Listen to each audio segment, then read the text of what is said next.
Hello கோஸ்டேஸ், நான் உங்களோட பிரபாகரன். இன்றைக்கி நம்ம பார்க்க போகிற ஸ்டோரி எனக்கு கொஞ்சம் கனெக்டிவாக இருந்துச்சுங்க.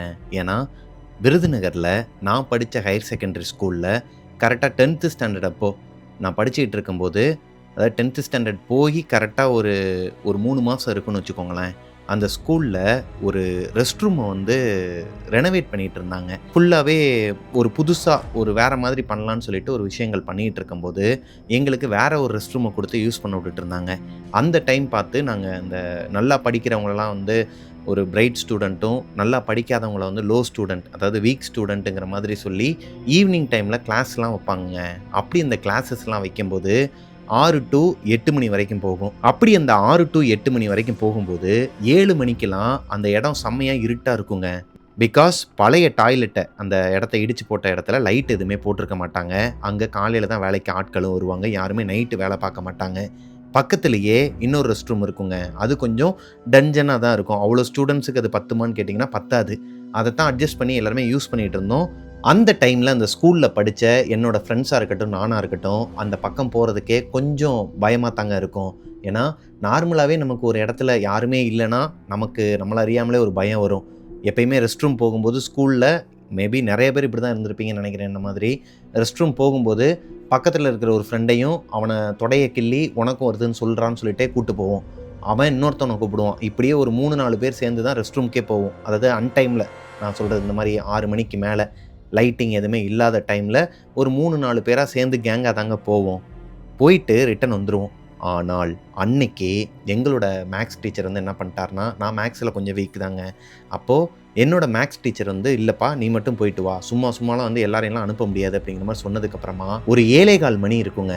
அவர் என்ன சொல்கிறாருன்னா, எங்களோட சார், டேய் இன்னொரு ஒரு 3/4 மணி நேரம் தான்டா இருக்குது, கிளாஸ் முடிஞ்சனையும் நீ அப்படியே போயிட்டு அப்படியே கிளம்பு அப்படிங்கிற மாதிரி சொல்கிறாரு. இல்லை சார் எனக்கு அர்ஜென்ட்டாக ரெஸ்ட் ரூம் போகணும்னு சொல்லிட்டு நான் மட்டும் கிளம்பி வேறு வழியே இல்லாமல், ஏன்னா உண்மையாகவே எனக்கு அர்ஜென்ட்டாக அப்போது ரெஸ்ட் ரூம் போகணும், வேகமாக ஓடி போயிட்டு அங்கே போகிற வரைக்கும் எனக்கு எதுவுமே தெரிலங்க. ஆனால் போனதுக்கப்புறமா தான் அள்ளு விட்டுருச்சுங்க. அந்த இடமே எப்படி இருக்குன்னா ஒரு மாதிரி டார்க்காக இருக்கும். நான் போகிற அந்த ரெஸ்ட் ரூமில் மட்டும்தான் வெளியே ஒரே ஒரு லைட்டு போட்டிருப்பாங்க. உள்ளுக்குள்ளே ஒரே ஒரு டியூப் லைட் தான் இருக்கும். இப்போது அந்த இடிஞ்சு போன, அதாவது ஆல்ரெடி இருந்த அந்த ரெஸ்ட் ரூம் வந்து இடித்து வச்சுருக்கிறாங்க இல்லையா, அந்த ரெஸ்ட் ரூம் இந்த ரெஸ்ட் ரூமுக்கு அடுத்துலே இருக்கும். இங்கேருந்து எட்டி பார்த்தா கூட தெரியும். அதாவது ஒரு ஆள் ஹைட்டுக்கு தான் இருக்குன்னு வச்சுக்கோங்க அந்த சவரு. இந்த ரெஸ்ட் ரூமுக்கு வெளியே வந்து நிற்கிற வரைக்குமே எனக்கு எந்த ஒரு தாட்டுமே வரலைங்க, சீரியஸ்லி. ஆனால் அது பக்கத்தில் வந்து நின்னதுக்கப்புறமா சுற்றி பார்க்குறேன்.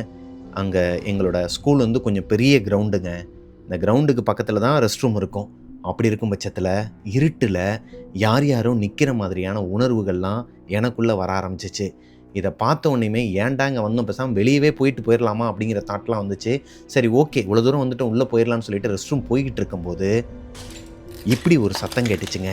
அதில் யாராச்சும் ஒருத்தவங்க நடந்தாங்கனாலோ ஓடுனாங்கனாலோ ஒரு சத்தம் கேட்குங்க, துண்டாக தெரியும். அங்கே யாரோ கூட்டமாக இருக்கிறாங்க. அது எனக்கு நல்லாவே தெரிஞ்சிச்சுங்க. வேலை பார்க்குறவங்க கிடையாது. அப்போது அங்கே இருந்தவங்க யார்? எனக்கு ஒரு கட்டத்துக்கு மேலே நல்லாவே உணர முடிஞ்சிச்சு அங்கே ஒரு நெகட்டிவ் எனர்ஜி இருக்குங்கிறத. இதுக்கு மேலே நம்ம இங்கே இருந்தோன்னா அவ்வளோதான், காலி பண்ணிடுங்கிற பட்சத்தில் அங்கேருந்து வேகமாக ஓடி வந்தேங்க.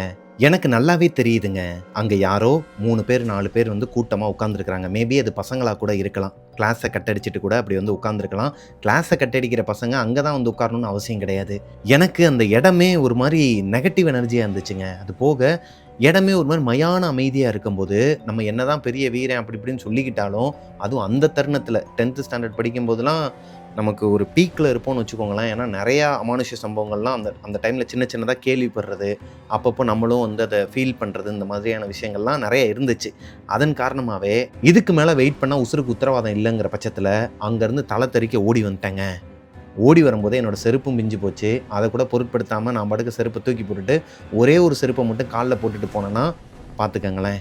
என்னோடய சார் வந்து கேட்குறாரு, என்னடா ஒரே ஒரு செருப்பு தான் போட்டு வர, 2 செருப்பு போட்டு போனேன் என்னாச்சுன்னு சொல்லி கேட்கும்போது, எனக்கும் ஒரு மாதிரி முகமெல்லாம் வேர்த்து கொட்டி மூச்சு வாங்க வந்தப்போ அவர் எதனா சொல்லிடுவார், எதனா நம்ம சொன்னோன்னா கலாய்ப்பாங்க, பசங்களும் பார்த்துட்டு இருக்கிறானுங்களேன்னு சொல்லிட்டு நான் வந்து பொய் சொல்லிட்டேங்க. இல்லை சார், கிளாஸ் முடிகிறதுக்குள்ளே வந்துட்டால் ஒரு சம்மு வந்து நம்ம பார்த்து கரெக்டாக இது பண்ணிடலாம்ல. இப்போது என்னோடய ஃப்ரெண்ட்ஸ்லாம் வந்து கண்டுபிடிச்சிட்டானுங்க, டேய் நல்லா தெரியுது எதையோ பார்த்து பயந்துருக்கிற, மூஞ்சிலாம் ஒரு மாதிரி வேர்த்து கொட்டி கண்ணுலாம் ஒரு மாதிரி ரெட்டாக இருக்கிறதா, என்னாச்சு எதனா பிரச்சனையான்னு சொல்லிட்டு கேட்கும்போது, நடந்ததை என்னோட ஃப்ரெண்ட்ஸ் சர்க்கிள்ல ஒரு 3 பேர்ட்ட சொல்றேன்.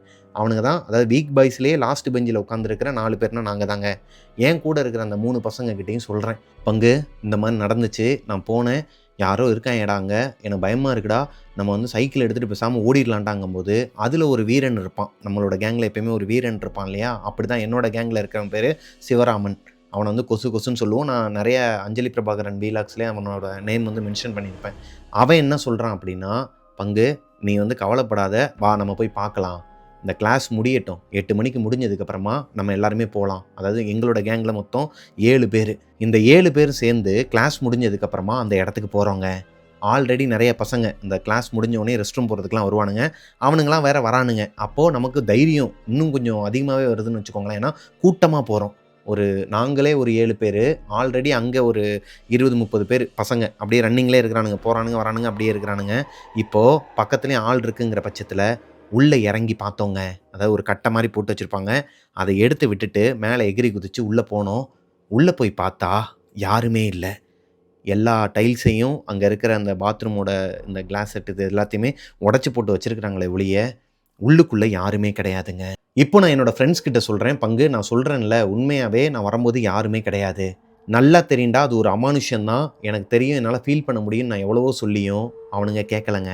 நெக்ஸ்ட் டே சிவராமன் மட்டும் தனியா ரெஸ்ட் ரூமுக்கு போறான். நான் எவ்வளவோ கேட்கிறேன். "நானும் கூட வரவாடா? இல்ல ஃப்ரெண்ட்ஸ் எல்லாருமே ஒண்ணா போலாமாடான்னு?" சொல்லிட்டு கேட்கும்போது, "இல்ல, இல்ல பார்த்துக்கலாம். நீ சொன்னது உண்மையா பொய்யான்னு சொல்லிட்டு நான் பார்த்துட்டு வரேன்னு" சொல்லிட்டு போனவன், திரும்பி வரவே இல்லங்க. ரொம்ப நேரம் ஆச்சுன்னு சொல்லிட்டு எனக்கு பயம் குடுத்து, நான் சார் கிட்ட நடந்ததெல்லாம் சொல்றேன். "சார், இந்த மாரி நேத்து வந்து நான் மேத்ஸ் கிளாஸ்ல நான் ரெஸ்ட் ரூம் போம்போது அங்க யாரோ ஒருத்தவங்க இருந்த மாதிரி எனக்கு ஃபீல் ஆச்சு. இன்னைக்கு அவன் வேற போயிருக்கிறான். அவன் வேற சும்மாவே இருக்க மாட்டான். எகிறி குதிச்சு பார்த்துருவான். நானாச்சும் எதனா ஒண்ணு இருக்குன்னு தெரிஞ்சா அங்கருந்து அப்ஸ்காண்டிங் ஆயிருவேன். ஆனா அவன் எகிறி குதிச்சு உள்ள எவன்டா இருக்கான்னு சொல்லிட்டு எதனா சத்தத்த குடுத்து மயக்கம் போட்டு விழுந்திருக்க போறான். இவன் சண்டீர்த்தனத்துக்குலாம் பேய் ஆள் கிடையாது சார்ன்னு" சொல்லிட்டு சொல்லும்போது, அவரும் பயந்துட்டாருங்க. இப்போ என் கூட என்னோட டீம்லேருந்து ஒரு 3 பசங்கள சேர்த்து மொத்தம் 4 பேரு சிவராமன தேடி ரெஸ்ட் ரூமுக்கு போறோம். போய் பார்த்தா, அந்த உடைஞ்சு போன பாத்ரூம் இருக்கு இல்லையா? அந்த ரெஸ்ட் ரூம்ல மயக்கம் போட்டு கிடக்குறாங்க. இத பார்த்தோனயுமே எனக்கு ஒரு மாரி தூக்கி போட்டுருச்சுங்க. அவன எப்படியாவது காப்பாத்தணும். அவனுக்கு என்னாச்சோ, ஏதாச்சோன்னு சொல்லிட்டு தெரியாம, பக்கத்துல இருக்கிற பாத்ரூம்ல போயிட்டு என்னோட பசங்க, கூட வந்த பசங்க தண்ணி எடுக்க போம்போது, நான் அவன கன்னத்திலே ஓங்கி ஒரு அற அறைஞ்சதும் எந்திரிச்சுட்டாங்க. பயந்து போயி எந்திரிச்சு, "டேய் பங்கு, நீ சொன்னது உண்மதான். இங்க ஏதோ ஒண்ணு இருக்குடா. ஏதோ ஒரு அமானுஷ்யம் இருக்குடா" அப்படிங்கிற மாரி ஃபீல் பண்ணி சொன்னாங்க. இப்ப கொஞ்ச நேரம் கூட அங்க நாங்க வெயிட் பண்ணாம, நேரா எங்களோட கிளாஸுக்கு வந்துட்டோம். அதாவது கிளாஸுக்கு போகல, கீழயே உட்காந்து பேசிட்டு இருக்கிறோம். "என்னாச்சுடா? என்ன பார்த்தன்னு?" சொல்லி கேட்கும்போது, "நீ சொன்ன மாதிரி தான்டா. உனக்கு நடந்த மாதிரி தான்டா. நானும் ரெஸ்ட் ரூம் போயிட்டு இருக்கும்போது, யாரோ கூட்டமா அந்த டைல்ஸ் மேல, உடைச்சு போட்ட டைல்ஸ் மேல நடந்துட்டு இருக்கிற மாரி சத்தம் கேட்டுச்சு. அது போக பீடி ஸ்மெல்லும் அடிச்சுது. இந்த பீடி ஸ்மெல்லு யாராச்சும் வேலை பார்க்குறவனுங்க தான் இங்க நிர்வாகத்துக்கே தெரியாம தங்கி அடிச்சிட்டு இருக்கிறான் போலன்னு சொல்லிட்டு நான் எட்டி பார்த்தேன். ஆனால் அங்க ஒரு புகை மாதிரியான உருவத்த அவன் பார்த்துருக்கிறாங்க. லைக் ஒரு கருப்பு கலர்ல புகை மாதிரியான ஒரு உருவம் இந்த பாத்ரூம்ல இருக்கிற லைட்டு வெளிச்சத்துக்கு துண்டா தெரிஞ்சிருக்குது. அது ஒரு மாரி காத்துல ஆடிக்கிட்டு இருந்திருக்குதுங்க.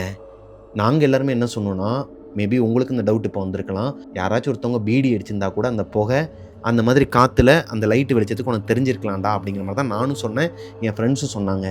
ஆனால் அவன் அடிச்சு சொல்றாங்க, "அது சந்தேகப்பட்டு தான்டா எகிறி குதிச்சேன். எகிறி குதிச்சு அங்கன இருக்கிற 1, 2 பாத்ரூம்லாம் வந்து கதவு இருக்கும். அதாவது உடைச்சு போட்டு வச்சிருப்பாங்க. இருந்தாலும் பழைய கதவுங்கலாம் இருக்கும் இல்லையா? அத ஓப்பன் பண்ணி பார்த்துருக்குறாங்க. யாருமே இல்ல. அந்த கருப்பு கலர்ல புகை மாதிரியான உருவம் இவன் எகிறி குதிக்கும்போது உள்ள இல்ல. ஆனால் இவன் லாஸ்ட் பாத்ரூம பார்த்துட்டு மறுபடியும் இந்த பக்கம் வந்த பக்கமே சோத்துல ஏறி குதிக்கலாம் அப்படின்னு சொல்லிட்டு திரும்பும்போது, இவனுக்கு முன்னாடி நின்றுக்குதுங்க. அதுவரைக்கும் தான் இவன் பார்த்துருக்கிறான். அதோட மயக்கம் போட்டு விழுந்துட்டான். அதுக்கப்புறமா அடுத்து ஒரு 2 மாசத்துல அந்த பாத்ரூம கட்டி முடிச்சுட்டாங்க. அத எல்லா பசங்களுமே யூஸ் பண்ணவும் ஆரம்பிச்சுட்டாங்க. அங்க எதனா பூஜை பண்ணாங்களா? இல்ல என்ன பண்ணாங்கன்லாம் எங்களுக்கு தெரியாதுங்க. அன்னைக்கு டைம்ல நாங்க பார்த்த அந்த அமானுஷ்யத்த வேற யாருமே பார்க்கலங்க. மேபி எனக்கும் அவனுக்கும் மட்டும் தான் தெரிஞ்சுச்சா? இல்ல எங்களுக்கு தெரியாம வேற நெறைய பேருக்கு வந்து இந்த மாரியான எக்ஸ்பீரியன்ஸ் இருக்குதாங்கிறதும் எங்களுக்கு தெரியாதுங்க. இந்த சம்பவத்த என்னால வாழ்க்கையில மறக்கவே முடியாது. இது ஒரு சின்ன ஒரு சம்பவம் தாங்க. இருந்தாலும் எல்லாருக்குமே இருக்கும். எல்லாருமே ஸ்கூலா இருக்கட்டும், காலேஜா இருக்கட்டும், எல்லாருமே இந்த ரெஸ்ட் ரூம்க்கு போகும்போது மட்டும் ஒரு பயம் வருங்க. நீங்க யோசித்து பாருங்க, நெறைய ஸ்கூல்லலாம் வந்துட்டு உங்களோட கிளாஸ்க்கு வெளியவே ரெஸ்ட் ரூம் இருக்கும். அதுவே நீங்க படிக்கிற அந்த பில்டிங்க்கு வெளிய கொஞ்சம் ஒரு 100, 150 மீட்டர் டிஸ்டன்ஸ்ல கொஞ்சம் அவேல இருக்கிற ஒரு ரெஸ்ட் ரூம் எப்படிங்க இருக்கும்?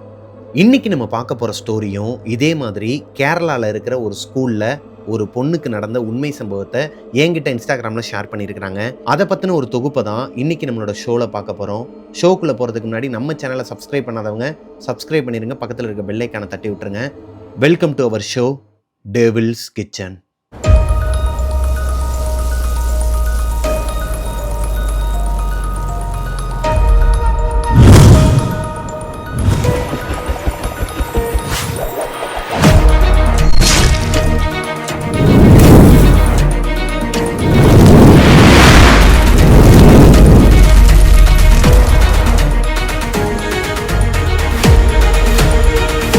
இன்றைக்கி நம்ம பார்க்க போகிற ஸ்டோரியை எனக்கு இன்ஸ்டாகிராமில் அனுப்பின பொண்ணோட பேர் ஜெசில்ங்க.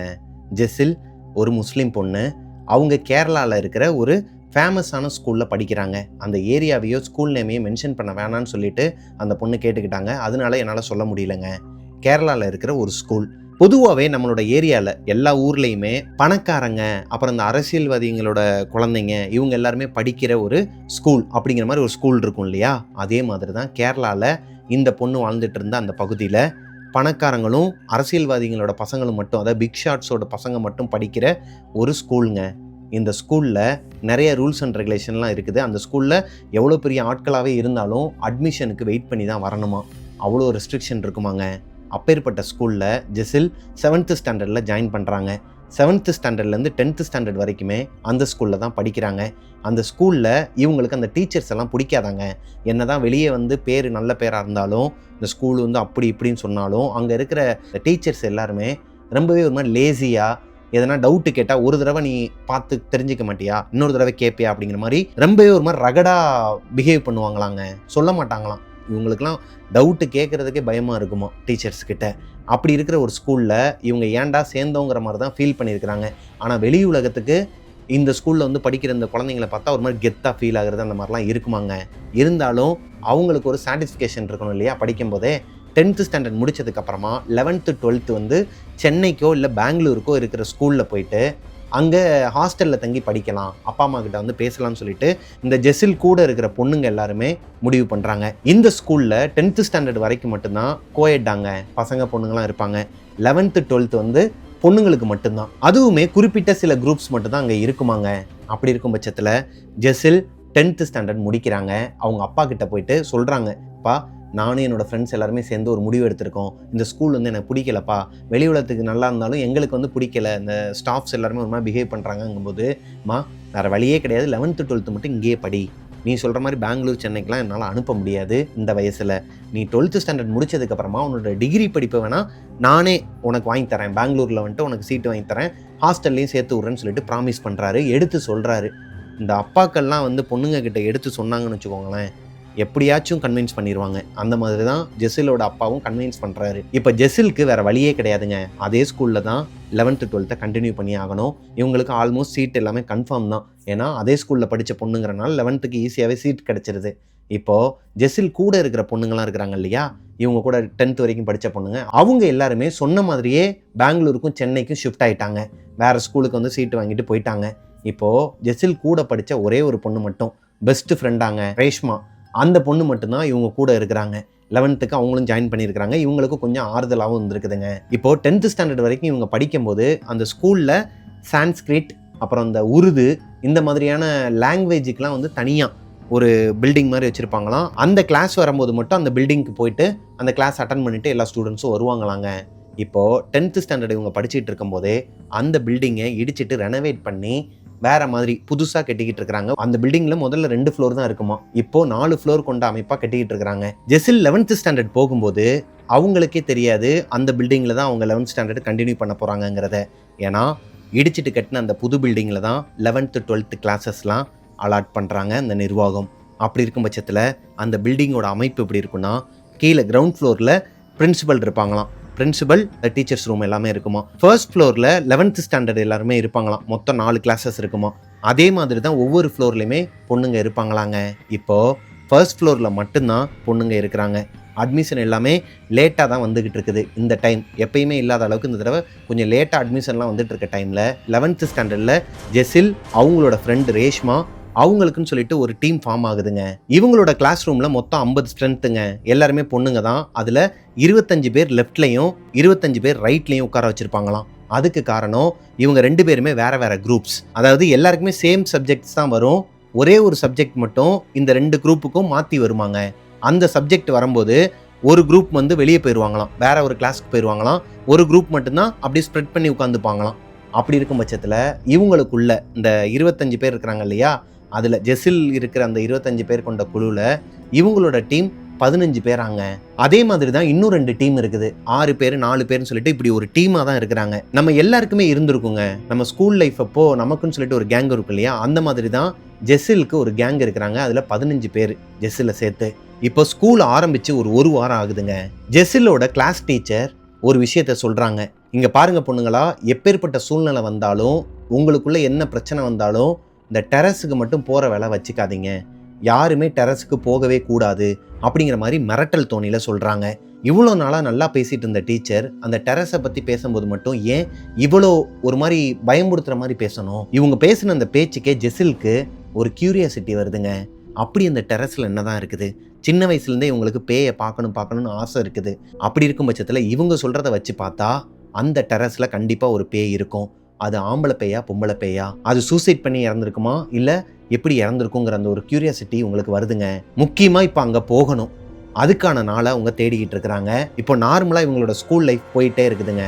இந்த டைமில் ஒரு நாள் ஜெசில் எதிர்பார்த்த அந்த ஒரு நாள் வருது. அதாவது இந்த 25 பேரா 2 குரூப் வச்சிருக்காங்க இல்லையா, அதுல ஒரு குரூப்புக்கு அடுத்த சப்ஜெக்டோட டீச்சர் வரல. அப்படி இருக்கும் பட்சத்தில் அவங்கள மதியம் 1:30 மணிக்கெலாம் எல்லாருமே வீட்டுக்கு போக சொல்லிட்டாங்க. இப்போ இங்க இருக்கிற 25 பேரும் ஸ்ப்ரெட் பண்ணி உட்காந்துக்கிறாங்க. டீமா இருக்கிறாங்க இல்லையா, ஜெசிலோட டீம்ல இருக்கிற அந்த 15 பேரும் ஜெசில சேர்த்து எல்லாருமே லெஃப்ட் சைட்ல இருந்து உட்காந்துக்கிறாங்க. உட்காந்துருக்கும் போது சில டாபிக்ஸ்லாம் போக ஆரம்பிக்குதுங்க. கேர்ள்ஸுக்குள்ள இந்த சிட்சாட்லாம் பேச ஆரம்பிப்பாங்க இல்லையா, அப்படி பேசிட்டு இருக்கும்போது ட்ரூத் ஆர் டேர் விளாட ஆரம்பிக்கிறாங்க. ட்ரூத் ஆர் டேர் விளாண்டுட்டு இருக்கும்போது ஜெசில் எப்பயுமே ட்ரூத்தை தான் வந்து சூஸ் பண்ணுவாங்களாங்க. அப்படி இருக்கும் பட்சத்தில் இவங்க ட்ரூத்துன்னு சொன்னதுக்கு அப்புறமா இவங்களோட பெஸ்ட் ஃப்ரெண்டான ரேஷ்மா, ஏய் உனக்கு இந்த பேயினா நம்பிக்கை இருக்கா? பேயை பார்த்துருக்கியா? உண்மையை சொல்லு அப்படிங்கிற மாதிரி கேட்கும்போது இவங்களுக்கு ஒரு கியூரியாசிட்டி வருதுங்க. ஏய் நான் பேயை வந்து பார்த்ததே கிடையாது, ஆனால் எனக்கு ஒரு ஆசை இருக்குது. நம்ம டீச்சர் சொன்னாங்க இல்லையா, டெரஸுக்கு யாருமே போகாதீங்கன்னு. நல்லா யோசிச்சு பாரு, இப்போ ஸ்கூலில் நம்ம மட்டும்தான் இருக்கிறோம். ஒரு குரூப் ஆஃப் கேர்ள்ஸ் எல்லாருமே வெளியே கிளம்பிட்டாங்க. இப்போ நம்ம 15 பேர் இருக்கிறோம். யார் யாரெல்லாம் என் கூட டெரஸுக்கு வரீங்க? இவங்க ஸ்கூலில் டீச்சர்ஸ் எல்லாருக்குமே டீச்சர்ஸ் மீட்டிங் நடந்துட்டு இருக்குது கீழே. அப்படி இருக்கும் பட்சத்தில் கிளம்ப சொல்லிட்டாங்க ஆல்ரெடி. இவங்க தான் கிளம்பாம உட்கார்ந்துருக்கிறாங்க.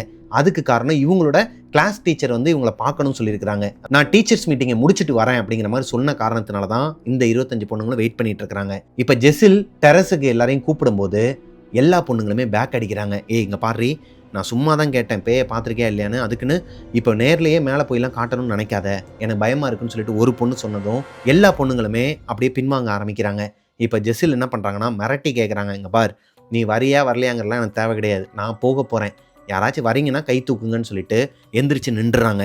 எந்திரிச்சு நின்று கையை தூக்குனதுக்கப்புறமா இவங்களோட பெஸ்ட் ஃப்ரெண்டான ரேஷ்மா வேறு வழியே இல்லாமல் தனியாக அனுப்பக்கூடாதுங்கிற பட்சத்தில் கை தூக்கிடுறாங்க. அவங்களுக்கு பெஸ்ட்டாக 2 பேர் இருப்பாங்க இல்லையா, அவங்க கூட அவங்களும் கையை தூக்கிடுறாங்க. ஒரு 5 பொண்ணுங்க நான் வரேன்னு சொல்லிடுறாங்க. 10 பொண்ணுங்க மட்டும் நாங்கள் வரலைங்கிறாங்க. சரி ஓகே, 5 பேர் போதும், நீங்கள் இங்கேயே இருந்து கிளாஸை பார்த்துக்கோங்கன்னு சொல்லிட்டு இவங்க 5 பேர் வெளியே வராங்க. வெளியே வரும்போதே அந்த 10 பொண்ணுங்க, இவங்களோட குரூப்பில் இருக்கிற மற்ற 10 பொண்ணுங்களும் வெளியே வந்துடுறாங்க. என்னடி வரமாட்டேன்னு சொன்னீங்க, இப்போ வந்துட்டீங்கும்போது, இல்லை நாங்களும் உங்க கூட வரோம், நாங்கள் மட்டும் இங்கேருந்து என்ன பண்ண போகிறோம், நாங்களும் உங்க கூட வரோம், அதுவும் கூட்டமாக போனோன்னா கண்டிப்பாக பயம் தெரியாது, 15 பேர் மேலே போகணுன்னா அந்த பேயால் நம்மளை என்ன பண்ண முடியுங்கிற பட்சத்தில் இந்த 15 பொண்ணுங்களும் ஃபர்ஸ்ட் ஃப்ளோர்லேருந்து செகண்ட் ஃப்ளோருக்கு ஏறி நடக்க ஆரம்பிக்கிறாங்க. செகண்ட் ஃப்ளோரில் இவங்களுக்கு எந்த ஒரு அமானுஷ்யமோ இல்லை எந்த ஒரு நெகட்டிவ் எனர்ஜியோ ஃபீல் ஆகலைங்க. ஆனால் தேர்ட் ஃப்ளோருக்கு போகும்போது ஸ்டெப்ஸ் வழியாக தான் இவங்க போகணும். மேலே போகும்போது பயங்கரமாக எக்கோ அடிக்குதுங்க. இவங்க போட்டிருக்கிற அந்த ஷூ 15 பேர் நடந்தாங்கன்னா எந்த அளவுக்கு பயங்கரமாக எக்கோ அடிக்கும். அந்த காரிடாரே செம்ம லென்த்தாங்க. அந்த லென்த்துக்கும் அங்கே ஓப்பனில் இருக்கிற அந்த கிளாஸஸ் எல்லாத்துலேயுமே யாருமே இல்லை, எம்டி கிளாஸஸ் தான். ஆனால் உள்ளே வந்து சேரு டேபிள் எல்லாமே இருக்குது. ஒரு கிளாஸ் ரூம் செட்டப்பில் எல்லாமே இருக்குதுங்க. பட் யாருமே அங்கே இல்லாத காரணத்தினால பயங்கரமாக எக்கோ அடிக்குது. அந்த எக்கோ சத்தமே ஜெசிலோட மனசுக்குள்ள ஒரு பயத்தை கொடுக்குதுங்க. தெரியாமல் கூட்டு வந்துட்டோமா, தெரியாமல் நம்ம மேலே வந்துட்டோமாங்கிற ஒரு ஃபீல் வந்தாலும் வெளியே காட்டிக்கல. இப்போ எல்லாருமே மொட்டை மாடிக்கு போயிடுறாங்க. மொட்டை மாடிக்கு போய் பார்த்தா ஒரு 1000 பேர் படுக்கலாமாங்க மேலே அந்த டெரஸில். அந்த அளவுக்கு ஒரு பெரிய டெரஸ். இதை பார்த்ததுமே இந்த பொண்ணுங்களுக்கே ஒரு மாதிரி பயமாக இருக்குது. அதாவது ஒரு சின்ன இடத்துல ஒரே ஒரு ஆள் மட்டும் வந்து நின்னா பயமாக இருக்கும், யாருமே இல்லைன்னா. அதுவே பயங்கரமாக பெருசாக இருக்கிற ஒரு இடத்துல 15 பொண்ணுங்க வந்து நின்னா கூட பயமாக தாங்க இருக்கும். ஏன்னா அவங்கள சுற்றிலும் யாருமே இல்லாமல் ஒரு மாதிரி மயான அமைதியாக இருக்கும். அந்த இடத்தோட அமைதியே அவங்களுக்கு ஒரு பயத்தை கொடுக்கும். அப்படிதான் இந்த பொண்ணுங்களுக்கு எல்லாருக்குமே பயம் இருக்குது. இருந்தாலும் வெளியே காட்டிக்காமல் இவ்வளோ தூரம் வந்துட்டோம் அப்படின்னு சொல்லிட்டு அங்கங்கே உட்காந்துருக்குறாங்க. மேலேருந்து எட்டி பார்க்குறாங்க. ஜாலியாக அங்கே ஃபன் பண்ணியிருக்கிறாங்க. கொஞ்ச நேரம் ஃபன் பண்ணிட்டு வெயில் அதிகமாக அடித்த காரணத்தினால மேலே இருந்து கீழே இறங்கி வராங்க. இப்போ 3rd ஃப்ளோருக்கு வரும்போது ஜெசில் கிட்ட ஒரு பொண்ணு கேட்குறாங்க, ஏய் இந்த கிளாஸ் ரூம்லாம் எப்படி இருக்குன்னு பார்க்கலாமா? புதுசாக தானே இருக்குது, நம்மளோட ரூமே புதுசாக தானே இருக்குது, இது எதுக்கு பார்க்கணும் அப்படிங்கிற மாதிரி இன்னொரு பொண்ணு கேட்குறாங்க. இப்போ ஜெசில் சொல்கிறாங்க, அவள் சொல்கிறதுல என்னடி தப்பு இருக்குது, நம்ம எல்லா கிளாஸ் ரூமையும் பார்க்கலாம், எப்படினாலும் நம்ம 11th முடிச்சுட்டு இந்த கிளாஸுக்கு தானே வரப்போகிறோம் 12th வாங்க பார்க்கலான்னு சொல்லிட்டு எல்லா பொண்ணுங்களுமே முடிவெடுத்து ஃபர்ஸ்ட்லேருந்து லாஸ்ட் வரைக்கும் போகலான்னு ஒரு பொண்ணு சொல்கிறாங்க. ஜெசில் தான் சொல்கிறாங்க லாஸ்ட் கிளாஸ்லேருந்து ஃபஸ்ட்டு வரைக்கும் வரலாம் அப்படின்னு சொல்லிட்டு நடக்க ஆரம்பிக்கிறாங்க. கடைசி கிளாஸுக்கு இந்த பொண்ணுங்க எல்லாருமே நடந்து போகும்போது இவங்களோட அந்த ஷூ சத்தம் பயங்கரமாக எக்கோ அடிக்குதுங்க. அப்போது மேலே இப்படி நடந்து வந்தோன்னா பயங்கரமாக எக்கோ அடிக்கும் போல இருக்குடி, பயமாக இருக்குடின்னு சொல்லிட்டு எல்லாருமே ஜெசில் உட்பட எல்லாருமே பயந்துருக்கிறாங்க. ஓப்பனாகவும் சொல்கிறாங்க. 3rd ஃப்ளோரில் இருக்கிற கடைசி கார்னர் கிளாஸுக்கு போகிறாங்க. எல்லா பொண்ணுங்களும் உள்ளே போய் உட்காந்துருக்கும் போது இப்போது மறுபடியும் கோஸ்ட் டாக் எடுக்கிறாங்க. ஏய் இப்போ நம்ம 15 பேர் மேலே வந்து உட்காந்துருக்குறோம், இங்கே யாருமே இல்லை, திடீர்னு பேய் வந்துச்சுன்னா என்னடி பண்ணுவ ஜெசில் அப்படிங்கிற மாதிரி கேட்டதும் ஜெசிலுக்கு ஒரு மாதிரி நெகட்டிவ் எனர்ஜி வந்திருக்குதுங்க. இவங்க கேட்குறதுக்கு முன்னாடி வரைக்குமே ஒரு நெகட்டிவ் எனர்ஜி இருந்திருக்குது. ஆனால் இவங்க கேட்டதுக்கப்புறமா பயங்கரமாக யாரோ ஒருத்தவங்க இவங்களை நெருங்கி வர மாதிரியான ஒரு ஃபீல் இருந்திருக்குது. அதே நேரத்தில் அந்த கிளாஸ் ரூமை யாரோ ஒருத்தவங்க டம்முன்னு மூடின மாதிரி ஒரு சத்தங்க. திரும்பி பார்த்தா கிளாஸ் ரூமை மூடி இருக்கிறாங்க. வேமா ஓடி போயிட்டு 3 பொண்ணுங்க ஓப்பன் பண்ணுறாங்க. வெளியே யாருமே இல்லை, காரிடாரில் யாருமே இல்லை. யாராச்சும் வந்தாங்கனாலோ இல்லை ஓடினாங்கனாலோ பயங்கரமாக ஷூ சவுண்டு கேட்கும். செருப்பு போட்டு வந்தால் கூட எக்கோ அடிக்கும். அப்படி தான் இவங்க நடந்து வரும்போது கேட்டிருக்குது. அப்படி இருக்கும் பட்சத்தில் யாருமே ஓடுற சத்தமும் கேட்கல, யாருமே வரலை. எப்படி இந்த கதவு வந்து டம்முன்னு மூடி இருக்கும்?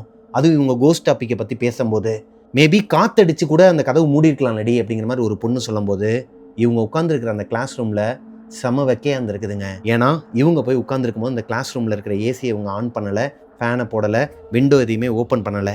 அப்படி இருக்கும் பட்சத்தில் எப்படி காற்று பயங்கரமாக அடிச்சு கதவு மட்டும் மூடும்? இப்படி இவங்களுக்குள்ளேயே கான்வர்சேஷன் பண்ணிட்டு இருக்கிற அந்த நேரத்தில் ஜெசிலோட காதுக்கு எக்கோ சவுண்டு கேட்குதுங்க. ஒரே ஒருத்தர் மட்டும் ஷூ போட்டு நடந்து வந்தாங்கன்னா இவங்க நடந்து வந்த பாதையில் எப்படி எக்கோ சத்தம் கேட்குமோ அந்த அளவுக்கு பயங்கரமாக ஒரு சத்தம் கேட்குது. இதை ஜெசில் மட்டும்தான் கவனிக்கிறாங்க. மற்ற பொண்ணுங்க எல்லாருமே அவங்களுக்குள்ளேயே அடிச்சுக்கிட்டு கான்வர்சேஷன் பண்ணிட்டு இருக்கிறாங்க. இப்போ ஜெசில், ஏய் அமைதியாக இருங்கடி, உங்களுக்குலாம் கேட்குதா, அந்த சத்தம் கேட்குதான்னு சொல்லிட்டு எல்லாரையுமே அமைதியாக்குனதுக்கு அப்புறமா அந்த சத்தமும் கேட்கல. ஒரு மாதிரி மயான அமைதியாக இருக்குது. ஏய் எனக்கு ஒரு சத்தம் கேட்டுச்சுடி, நம்ம நடந்து வரும்போது ஷூவோட அந்த சத்தம் வந்து எக்கோ அடிச்சிச்சு இல்லையா, அதுவே ஒரே ஒருத்தர் மட்டும் நடந்து வந்தால் எப்படி கேட்குமோ அந்த மாதிரி கேட்டுச்சு. மேபி வேறு யாருன்னா பொண்ணுங்க வந்திருக்காங்களா இல்லை டீச்சர் வந்திருக்காங்களான்னு தெரில, நம்ம இதுக்கு மேலே இந்த இடத்துல இருக்க வேணாம், வாங்க போயிடலான்னு சொல்லும்போது, அதாவது இவங்க எல்லாருமே அந்த கிளாஸ் ரூம்லேருந்து கிளம்பும்போது மறுபடியும் அந்த சத்தம் கேட்குதுங்க. பயங்கரமாக கேட்குது. அதுவும் யாரோ ஒருத்தவங்க ஓடி வராங்க. இப்போ தூரத்துலேருந்து நம்மளை நோக்கி ஓடி வராங்கன்னா அந்த மாதிரி கிளாஸ் ரூமில் துண்டாக நமக்கு கண்டுபிடிக்க முடியுங்க. ஏன்னா இவங்க எல்லாருமே இருக்கிற கிளாஸ் ரூம் தான் கடைசி கிளாஸ் ரூம் அந்த ஃப்ளோர்லேயே. அப்படி இருக்கும் பட்சத்தில் யாரோ ஒருத்தவங்க ஓடி வராங்கங்கிறது இவங்க எல்லாருக்குமே தெரியுது. முகமெல்லாம் வேர்த்து கொட்டி பயந்து போய் ஆளுக்கு ஒரு மூலையில் போய் ஒளிஞ்சிக்கிறாங்க. 3 பேர் 2 பேர் அப்படின்னு சொல்லிட்டு ஒவ்வொரு மூலையிலையும் போய் ஒளிஞ்சிக்கிறாங்க. பெஞ்சுக்கு கீழே ஒளிஞ்சிக்கிறாங்க. ஜெசிலும் ரேஷ்மாவும் பெஞ்சுக்கு அடியில் போய் ஒளிஞ்சிக்கிறாங்க. இப்போ யாருமே இல்லை. அந்த சத்தம் நின்னதுக்கு அப்புறமா எல்லாருமே வெளியே எட்டி பார்க்குறாங்க, யாருமே இல்லை. இருந்தாலும் இந்த பொண்ணுங்க எல்லாருக்குமே பயம் வந்துருச்சு. இங்கே ஏதோ ஒரு அமானுஷம் இருக்குது, அது நம்மளை பயமுறுத்துதுங்கிறத அவங்க தெரிஞ்சுக்கிட்டாங்க. எல்லா பொண்ணுங்களுமே நான் 1 2 3ன்னு சொல்லுவேன், உடனே எல்லாருமே ஓடிடணும், ஒருத்தர் கூட நிற்காதீங்கிற மாதிரி இவங்களுக்குள்ள கவுண்ட் பண்ணிட்டு 1 2 3ன்னு சொன்னதுக்கு அப்புறமா உள்ள இருந்த 13 பொண்ணுங்களும் ஓடி இருக்கிறாங்க. ஜெசிலும் ரேஷ்மாவும் மட்டும் ஓடவே இல்லைங்க. அதுக்கு காரணம் ஜெசில் எந்திரிச்சு ஓட ஆரம்பிக்கும் போது ரேஷ்மா உட்கார்ந்தே இருக்கிறாங்க. அவங்களோட கண்ணு ஒரு மாதிரி இந்த கருவிழி இருக்கு இல்லையா, இது மேல போயிட்டு கண்ணே ஒரு மாதிரி வெள்ளையா இருந்திருக்குதுங்க.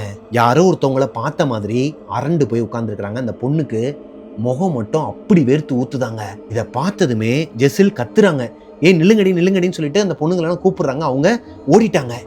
இப்போ இவங்களோட பெஸ்ட் ஃப்ரெண்டை விட்டுட்டு ஜெசிலால வர முடியாது இல்லையா. ரொம்ப நேரமா ஆட்டி ஆட்டி பார்க்குறாங்க. அந்த பொண்ணு நார்மல் ஸ்டேஜுக்கே வரலையாங்க. ஒரு கட்டத்துக்கு மேலே ஓங்கி அரைஞ்சிருக்கிறாங்க. அந்த பொண்ணு நார்மல் ஸ்டேஜுக்கு வந்தது மட்டும் இல்லாமல், ஏய் 1, 2 வரைக்கும் என்னன்னீங்க, 3 என்னன்னீங்களாடி, எனக்கு அது வரைக்கும் தாண்டி ஞாபகம் இருக்குது, என்னடி நடக்குது, இப்போ நீ என்னை அடிச்சியா, எனக்கு வலிக்குதுடி, என்னை அடிச்சியா அப்படிங்கிற மாதிரி கேட்டிருக்கிறாங்க. ஜெசிலுக்கு ஒன்றுமே புரியலைங்க. உங்களுக்கு நல்லாவே தெரியுது ரேஷ்மா பொசஸாக இருக்கிறாங்க.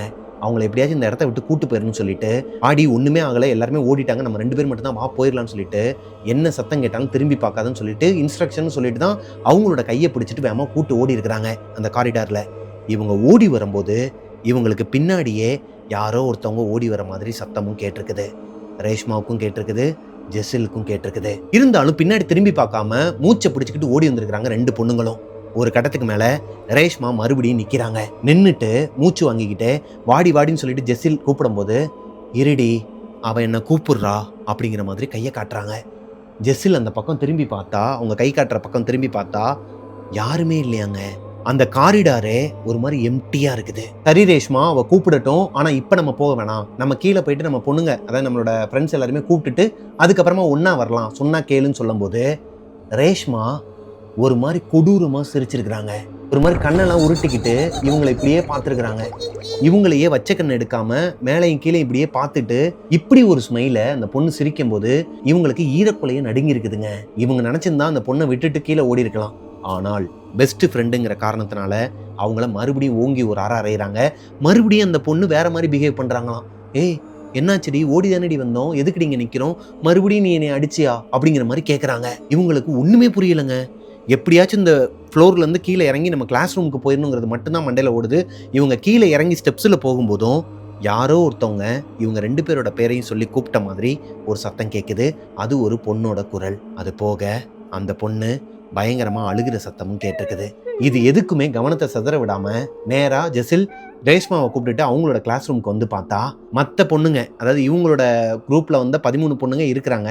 ஆல்ரெடி இவங்களோட கிளாஸ் ரூமில் ஒரு 10 பொண்ணுங்க இருப்பாங்க இல்லையா, மொத்தம் 25 பொண்ணுங்க, இவங்களோட குரூப் 15 பேர், மீதி 10 பேர் இருப்பாங்களே, அவங்களாம் கிளம்பி வீட்டுக்கு போயிட்டாங்களாம். ஜெசிலோட கேங்கில் இருக்கிற அந்த 13 பொண்ணுங்க மட்டும் தான் வெயிட் பண்ணுறாங்க, பேக்லாம் எடுத்து வச்சுக்கிட்டு.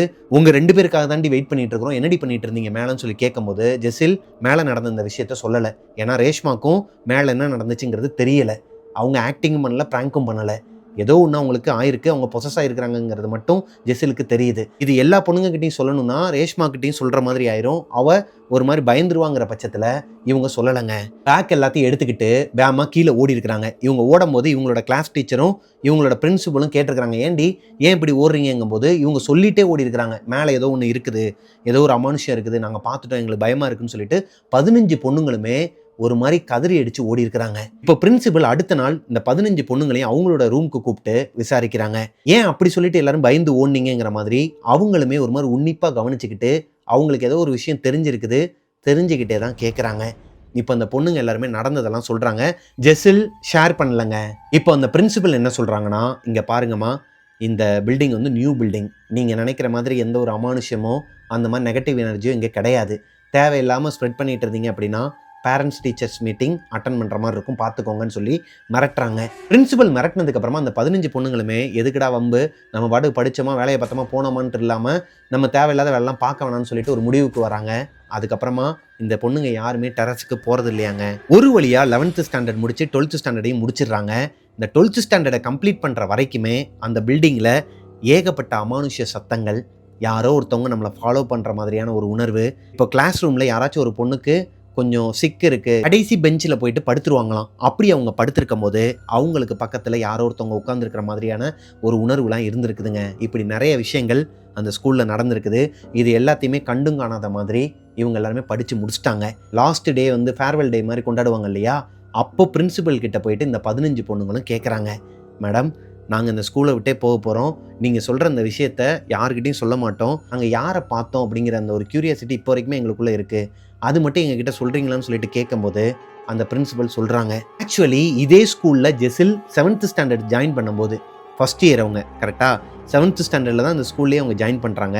அந்த டைமில் இந்த பில்டிங்கில் சமஸ்கிருதம், அதாவது சான்ஸ்கிரிட், உருது, இந்த லாங்குவேஜ்லாம் வந்து சொல்லி கொடுப்பாங்கன்னு சொன்னாங்க இல்லையா, அந்த பில்டிங்கில் ஒரு பொண்ணு, அதாவது 10th ஸ்டாண்டர்ட் படிச்சுட்டு இருந்த ஒரு பொண்ணும் பையனும் லவ் பண்ணியிருக்கிறாங்க. அந்த பொண்ணு ரொம்பவே அழகாகவும் இருப்பாங்க, அதே நேரத்தில் பண்பான பொண்ணாங்க. யாரையுமே அவ்வளோ சீக்கிரம் வந்து தப்பாக பேச மாட்டாங்களாம், அசிங்கமாக பேச மாட்டாங்களாம். அவங்க உண்டு, அவங்களோட வேலை உண்டுன்னு சொல்லிட்டு இருக்கிற ஒரு பொண்ணு. அவங்களோட ஸ்பெஷல் டேலண்ட் என்னன்னு பார்த்தீங்கன்னா, ஒரு விஷயத்த பார்த்தாங்கன்னா, அப்படியே வரைவாங்களாங்க. இப்ப என்னைய பார்க்குறாங்க அப்படின்னா, என்ன அப்படியே வரைவாங்களாம். அந்த மாதிரியான ஒரு டேலண்ட் இருக்கிற பொண்ணு, ஒரு பையன லவ் பண்றாங்க. அந்த பையனும் இவங்கள உயிருக்குயிரா லவ் பண்றாங்க. 2 பேருமே டபுள் சைடு லவ்வாம். 10த் ஸ்டாண்டர்ட் படிக்கும்போதே 2 பேரும் லவ் பண்ணியிருக்கிறாங்க. அப்போ அந்த பொண்ணு இவங்க 2 பேரோட ஃபோட்டோவுமே அவங்களே வரைஞ்சிருக்கிறாங்க ஆர்ட்டா. அந்த ஆர்ட் இப்போ வரைக்குமே அந்த சான்ஸ்கிரிட் கிளாஸ்ல இருக்குமாங்க. அடியில ஒரு பெஞ்சில ஒளிச்சு வச்சிருப்பாங்களாம். இது அங்க படிக்கிற எல்லா ஸ்டூடண்ட்ஸுக்குமே தெரியுமா, டீச்சர்ஸுக்குமே தெரியுமாங்க. டீச்சர்ஸுமே சப்போர்ட்டாம். 10th ஸ்டாண்டர்ட்ல இந்த பொண்ணும் பையனும் லவ் பண்றதுக்கு டீச்சர்ஸுமே வந்து உடந்தையா இருந்திருக்கிறாங்க. அப்படி இருக்கும் பட்சத்துல இந்த பையன் ஒரு கட்டத்துக்கு மேல அதே ஸ்கூல சேர்ந்த வேற ஒரு பொண்ண லவ் பண்ண ஆரம்பிக்கிறான். முதல்ல நார்மலா பேச ஆரம்பிக்கிறான். இந்த பொண்ணுக்கு கொஞ்சம் பொசஸ் ஆகுது. அப்புறமா அந்த பையன் அந்த பொண்ணோட வெளிய சுத்துறது, இது எல்லாத்தையுமே இந்த பொண்ணு பார்த்துடுறாங்க. "ஏன்டா இப்படி பண்ற? என்னைய மறந்துட்டியா? என்னைய ஏமாத்திட்டியா?" அப்படிங்கிற மாரி இந்த பொண்ணு போய் கேட்கும்போது, "நான் வந்து உன்னை யூஸ் தான் பண்ணேன். இங்க பாரு, நீ வந்து சும்மா இந்த மாரிலாம் நடிக்காத என்கிட்ட. அவ்வளவுதான் முடிஞ்சுச்சு எல்லாமே." அப்படிங்கிற மாரி சொல்லும்போது, இந்த பொண்ணால ஏத்துக்க முடியலங்க. இந்த பையன்கிட்ட கெஞ்சி அழுதுருக்கிறாங்க. "நீ மட்டும் என்னைய ஏத்துக்கலன்னா நான் சூசைட் பண்ணி இறந்துருவேன்னு" சொல்லிட்டு மிரட்டியிருக்கிறாங்க. அந்த பையன் அசால்ட்டா, "நீ உன்னால முடிஞ்சத பார்த்துக்கோ. அப்படி சூசைட் பண்ணா போய் சூசைட் பண்றீங்கிற மாதிரி சாதாரணமாக சொல்லிட்டு விட்டாருங்க. அன்னைக்கு மதியம் 1-1:30 மணி இருக்குமாங்க. சான்ஸ்கிரிட் கிளாஸுக்கு ஸ்டூடெண்ட்ஸ் எல்லாருமே வர நேரத்தில் ஃபஸ்ட்டு வந்த 2 ஸ்டூடெண்ட்ஸ் உள்ளே வந்து பார்க்கும்போது ஒரு மாதிரி பாத்ரூம்லாம் போய் ரெஸ்ட் ரூம்லாம் போய் இவங்களோட கண்ணுலாம் பிதுங்கி நாக்குலாம் ஒரு மாதிரி இதாகி இந்த பொண்ணு அந்த சான்ஸ்கிரிட் கிளாஸில் வீட்டிலேருந்து ஒரு கயிறு எடுத்துகிட்டு வந்து மேலே இருக்கிற அந்த ஃபேனில் தூக்கு மாட்டி இறந்துட்டாங்க. சூசைட் பண்ணிக்கிட்டாங்க. முதல்ல இந்த விஷுவலை பார்த்த அந்த 2 பொண்ணுங்களுமே அங்கேயே மயக்கம் போட்டு விழுந்துட்டாங்க. அதுக்கடுத்து வந்தவங்க தான் இந்த பொண்ணுங்க மயக்கம் போட்டதையும் பார்த்துருக்காங்க. அந்த பொண்ணு தூக்கில் தூங்குறதையும் பார்த்து பிரின்சிபல் கிட்ட போய் சொல்லியிருக்கிறாங்க. எல்லாருமே வந்ததுக்கப்புறமா இது பெரிய கேஸ் ஆகிருக்குதுங்க. அந்த ஸ்கூலில் போலீஸ் கேஸ் வரைக்கும் போயிருக்குது. அந்த பையன் பெரிய வீட்டு பையங்கிற காரணத்தினாலையும் அந்த ஸ்கூல் வந்து கொஞ்சம் பெரிய நிர்வாகங்கிறனால ஸ்கூலோட பேருக்கு எதனா ஒரு கெட்ட பேர் வந்துட போகுதுங்கிற பட்சத்தில் அவங்க இதை வெளியே வரவிடாமல், அதாவது ப்ரெஸ் மீடியான்னு வரவிடாமல் மறைச்சிட்டாங்க. அந்த பொண்ணோட ஆத்மா தான் அந்த இடத்துல சுத்திட்டு இருக்கதா ஒரு மித்து இருந்திருக்குதுங்க. அந்த பொண்ணு இறந்ததுக்கு அப்புறமா இந்த பையன், அதாவது இந்த பொண்ணை லவ் பண்ணி ஏமாத்தினான் இல்லையா, அந்த பையனுமே ஃபீல் பண்ணியிருக்கிறான். ரொம்பவே அழுதுருக்கிறான். நான் சும்மா தான் சொன்னேன் சூசைட் பண்ணிக்கோன்னு, இந்த மாதிரி ஒரு விஷயத்துக்கு அவள் போவான்னு எனக்கு தெரியாதுன்னு சொல்லிட்டு ரொம்பவே அழுதுருக்கிறான். ஆனால் இன்னொரு பொண்ணை லவ் பண்ணிட்டு இருந்தான் இல்லையா, அந்த பொண்ணையும் கழட்டி விட்டுட்டு வீட்டில் பார்த்த ஒரு பெரிய பிக் ஷாட்டோட பொண்ணை வந்து கல்யாணம் பண்ணிக்கிட்டானா. அந்த பையன் லவ் பண்ணான் இல்லையா இன்னொரு பொண்ணை, அந்த பொண்ணும் இப்போதான் சமீபத்தில் ஒரு 2 வருஷத்துக்கு முன்னாடி தான் சூசைட் பண்ணி இறந்துருச்சாங்க. அந்த பொண்ணுக்கு என்ன கஷ்டம் என்னங்கிறதுலாம் இவங்களுக்கு தெரியல. அந்த பொண்ணு சூசைட் பண்ணி இறந்துருச்சான். இறந்து போன அந்த பொண்ணோட ஆத்மா தான் இவங்க கிட்ட கம்யூனிகேட் பண்ணியிருக்கிறாங்க. இந்த 3rd ஃப்ளோர் போகும்போது வேகமாக ஓடி வந்ததும் அவங்க தான், இவங்களை பயமுறுத்தினதும் அவங்க தான், ரேஷ்மா பொசஸ் ஆனதும் அந்த பொண்ணால தான். அப்போது அந்த பொண்ணு ஏதோ ஒரு விஷயத்த இவங்ககிட்ட கன்வே பண்ண தான் வந்திருக்கிறாங்க. இவங்க அதை புரிஞ்சிக்காமல் மேலேருந்து கீழே ஓடி வந்துட்டாங்களாம். என்ன தான் கன்வே பண்ணுற மாதிரி இருந்தாலும், அந்த பொண்ணு நல்ல ஆத்மாவாகவே இருந்தாலும், அது ஒரு பேய்ங்கிற பட்சத்தில் எங்களால் அது கூட பேச முடியலனா, கம்யூனிகேட் பண்ணிக்க முடியலனா, இதை பிரின்சிபல் சொன்னதுக்கப்புறமா எங்கள் எல்லாருக்குமே ஒரு மாதிரி கண்ணெலாம் கலங்கிருச்சு. அந்த பொண்ணு அப்படி என்ன தான் எங்ககிட்ட சொல்ல வந்தாங்கிறது எங்களுக்கு இப்போ வரைக்கும் தெரியலனா, நாங்கள் அதுக்கடுத்து அந்த ஸ்கூல் பக்கமே போகலை அப்படிங்கிற மாதிரி சொன்னாங்க. ஸோ ஜெசில் சொன்ன இந்த ஸ்டோரியை நான் உங்ககிட்ட என்னோடய ஸ்டைலில் நரேட் பண்ணி முடிச்சிட்டேன். இந்த ஸ்டோரியும் உங்களுக்கு பிடிச்சிருக்குன்னு நம்புகிறேன். இதிலிருந்து நான் ஒரே ஒரு விஷயத்த சொல்லிக்க விரும்புகிறேங்க. சமீபத்தில் பார்க்குற ஒரு 2-3 கதைகளில் நான் 7th ஸ்டாண்டர்டில் லவ் பண்ணேன், 10th ஸ்டாண்டர்டில் லவ் பண்ணுறேன்னு சொல்லிட்டு இதெல்லாம் இருக்க தாங்க செய்யும். இதுக்கு பேர் வேறு, இது பேர் லவ் கிடையாது, அஃபெக்ஷன். அதே அஃபெக்ஷன் நீங்கள் 12th ஸ்டாண்டர்ட் முடித்து காலேஜ் மிட்டு வரைக்கும் கண்டினியூ ஆனால் கூட அதுதாங்க உண்மையான லவ்வு. அதை விட்டுட்டு சும்மா அந்த லவ்வுங்கிற பேரில் எதனா ஒன்று பண்ணிக்கிட்டு இருக்காதீங்க. தேவையில்லாமல் உங்களோட பேரண்ட்ஸோட அந்த ஒரு ட்ரீமையும் உங்களோட ஒரு வாழ்க்கையும் இழக்காதீங்கம்மா. பசங்களாக இருக்கட்டும், பொண்ணுங்களாக இருக்கட்டும், எல்லாருக்குமே நான் ஒரு விஷயத்தை கையெடுத்து கும்பிட்டு கேட்டுக்கிறேன். தயவு செஞ்சு லவ்வே பண்ணாதீங்கன்னா நான் சொல்ல மாட்டேன். அதுக்குன்னு சொல்லிட்டு ஒரு ஏஜ் கேட்டகரி இருக்குது. அந்த ஏஜ் கேட்டகரி வரைக்கும் கொஞ்சம் அமைதியாக இருங்க. அவ்வளோதாம்மா சொல்லுவேன். ஏன்னா இந்த மாதிரி ஸ்டோரியெல்லாம் கேட்கும்போது நமக்குலாம் ஒரு மாதிரி எரிச்சலாக வருது. இந்த ஸ்டோரியை கேட்டுட்டு எனக்கு ஒரு 2 நாளாகவே தூக்கம் கிடையாதுங்க. இந்த பொண்ணோட ஸ்டோரி நம்ம 2 நாளைக்கு முன்னாடியே போட வேண்டியது. ஆனால் எனக்கு இந்த ஸ்டோரியை படித்ததுக்கப்புறமா ஒரு மாதிரி ஹெட்டேக்கே வந்துருச்சுங்க. எதுக்கு வந்து லவ் பண்ணணும், எதுக்கு வந்து இறக்கணும்? சைட் அடிக்கிறீங்களா? பையனை பொண்ணும், பொண்ணு பையனையும் சைட் அடிக்கிறீங்களா? சைட் அடிக்கிறதோட விட்டுருங்க, ஆக்குறதோட விட்டுருங்க, பேசுகிறதோட விட்டுருங்க. சும்மா அந்த லவ் பண்ணுறேங்கிற பேரில் ஒரு கிரிஞ்சு பண்ணிக்கிட்டு உங்களோட வாழ்க்கையை அழிச்சிக்காதீங்கன்னு தான் நான் சொல்லுவேன். அதுக்குன்னு ஒரு ஏஜ் கேட்டகரி இருக்குது. ஏன்னா நானே லவ் மேரேஜ் தான். இத பத்தி நானே பேசலாமா என்னன்னு தெரியல. ஆனா, நான் கரெக்ட்டான வயசுல தான் லவ் பண்ணேன். கரெக்ட்டான வயசுல கல்யாணம் பண்ணிக்கிட்டேங்க. இந்த மாதிரி நீங்களும் உங்களோட லைஃப்ப பார்த்துக்கணுங்கிற பட்சத்தில தான் நான் இவ்வளோ நேரம் பேசிட்டு இருக்கிறேன். தயவு செஞ்சு கிரிஞ்சா நெனச்சுக்காதீங்க. மனசு வெக்ஸ் ஆகி போய் பேசிட்டு இருக்கிறேங்க. இப்ப இதோட இந்த ஸ்டோரி முடிஞ்சிருச்சுங்க. ஸ்டோரி புடிச்சிருக்கும்னு நம்புறேன். புடிச்சிருந்துச்சுன்னா லைக் பண்ணிருங்க. உங்களோட வாழ்க்கையிலும் இதே மாதிரி எதனா ஒரு அமானுஷ்யம் நடந்திருக்குது. அத என்கிட்ட ஷேர் பண்ணணும்னு நெனச்சீங்கன்னா, பிரபாகரன் ஆஃபிஷியல் மிஸ்டர் பிரபாகரன்ங்கிற இன்ஸ்டாகிராம் ஐடிக்கு எனக்கு இன்பாக்ஸ் பண்ணுங்க. அண்ட் மிஸ்டர் பிரபாகரன் யூடியூப் சேனலை சப்ஸ்கிரைப் பண்ணாமல் பார்த்துட்டு இருக்கீங்கன்னா சப்ஸ்கிரைப் பண்ணிட்டு பக்கத்தில் இருக்க பெல் ஐக்கானை தட்டி விட்டுருங்க. ஸ்பாட்டிஃபைல டெவில்ஸ் கிச்சனை ஃபாலோ பண்ணாதவங்க ஃபாலோ கொடுத்துருங்க. நெக்ஸ்ட் ஒரு சூப்பரான ஸ்டோரியில் உங்களை மீட் பண்ணுற வரைக்கும் டாடா, பாய் பாய்.